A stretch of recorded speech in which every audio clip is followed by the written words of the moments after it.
এবার আপনাদের সামনে রাখবো কসবার আইন কলেজে গণধর্ষণের অভিযোগের যে তদন্ত হচ্ছে সেই তদন্ত কোন পথে। আজকে একেবারে কাক ভোরে ভোর 4টের সময় অভিযুক্তদের নিয়ে পুনর্নির্মাণ করে police.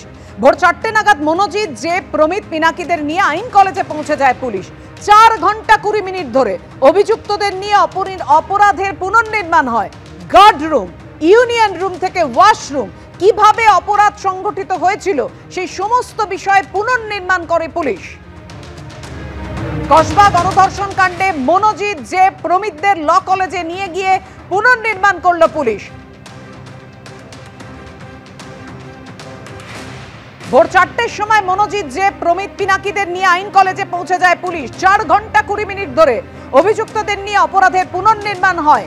Guard room, union room থেকে ওয়াশরুম, কিভাবে অপরাধ সংগঠিত হলো সেটা খতিয়ে দেখতে থার্ড ম্যাপিংও করা হয়, 3D ম্যাপিংও করা হয়।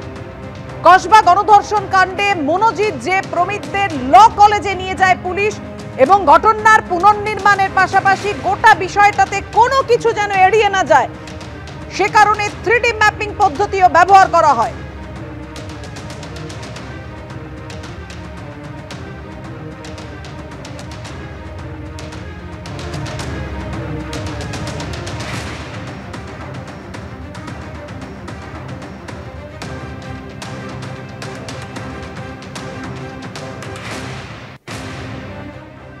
কিছুক্ষণ আগেই যেমনটা আপনাদের জানাচ্ছিলাম যে নিরাপত্তা রক্ষীকে আজ আদালতে তোলা হলে কতদিন পর্যন্ত পুলিশ হেফাজতের নির্দেশ দিল আদালত, সেটাই আমাদের বিস্তারিত জানাবেন। আমাদের সঙ্গে রয়েছেন আমাদের প্রতিনিধি সুকান্ত মুখোপাধ্যায়। সুকান্ত,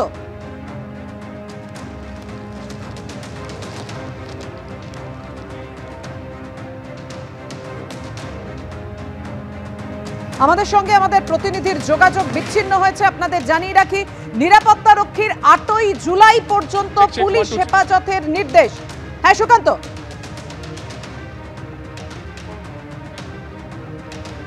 আগেই কসবা কাণ্ডের অন্যতম অভিযুক্ত নিরাপত্তা রক্ষী পিনাকি বন্দ্যোপাধ্যায় তাকে আজকে 9 নম্বর এসিজেএম আলিপুর আদালতে পেশ করা হয়েছিল এবং সেখানে প্রায় 10 মিনিটের সওয়াল জবাবের শেষে তার জামিনের আবেদন খারিজ করে তাকে 8ই জুলাই পর্যন্ত তাকে পুলিশ হেফাজতের নির্দেশ দেওয়া হয়েছে। তার পরবর্তী প্রোডাকশন কিন্তু 8 তারিখ অর্থাৎ সোমবার, যেদিনকে বাকি যে 3 জন অভিযুক্ত রয়েছে মনোজিৎ মিশ্র, প্রমিত মুখোপাধ্যায় এবং অন্যদিকে যে বাহমে, তাদেরকেও এই একই রকমভাবে আদালতে তোলা হবে।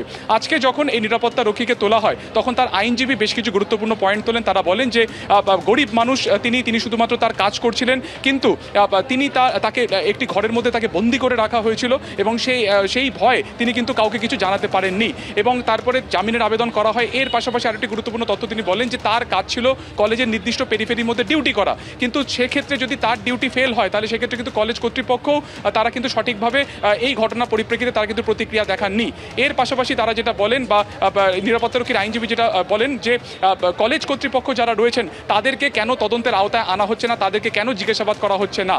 এরপরই কিন্তু সরকারি আইনজীবী সৌরিন ঘোষালের তরফে একাধিক বক্তব্য সামনে আনা হয়। তিনি বলেন যে এটি এই মুহূর্তে এতটাই স্পর্শকাতর হয়ে রয়েছে, তদন্ত যে পর্যায়ে রয়েছে তাতে কোনোভাবে কিন্তু অন্যতম অভিযুক্ত নিরাপত্তা রক্ষীকে জামিন দেওয়া সম্ভব নয়, 1 নম্বর। দ্বিতীয়ত হচ্ছে একজন নিরাপত্তা রক্ষীর কাজ নিরাপত্তা দেওয়া, শুধুমাত্র কলেজের একটা নির্দিষ্ট জায়গায় বসে হুইসেল বাজানোই নয়, তার কাজ কিন্তু নিরাপত্তা দেওয়া। এক্ষেত্রে তিনি নিরাপত্তা দেননি। তার কি ভূমিকা ছিল এই গোটা ঘটনার নেপথ্যে, তার কি ষড়যন্ত্র, তার ভূমিকা কি ছিল, তার কোনো ষড়যন্ত্র ছিল কিনা, এই গোটা বিষয়টি কিন্তু দেখা প্রয়োজন এবং সেই কারণে তাকে নিজেদের হেফাজতে তারা চাইছেন এবং 8ই জুলাই পর্যন্ত তাকে নিজেদের হেফাজতে চাইছেন।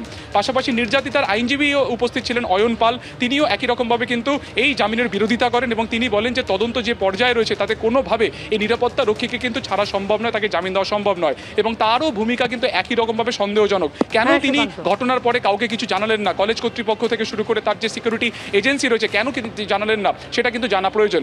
3 জনের বক্তব্য শোনার পরে কিছুক্ষণ আগেই জামিনের আবেদন খারিজ করে 9 নম্বর এসিজেএম এর তরফে 8ই জুলাই পর্যন্ত কিন্তু কাস্টাডি দেওয়া হয়েছে। এই নিরাপত্তা আগামী মঙ্গলবার পর্যন্ত পুলিশ হেফাজতের নির্দেশ আদালতে। ধন্যবাদ তোমায় এই মুহূর্তে সুকান্ত।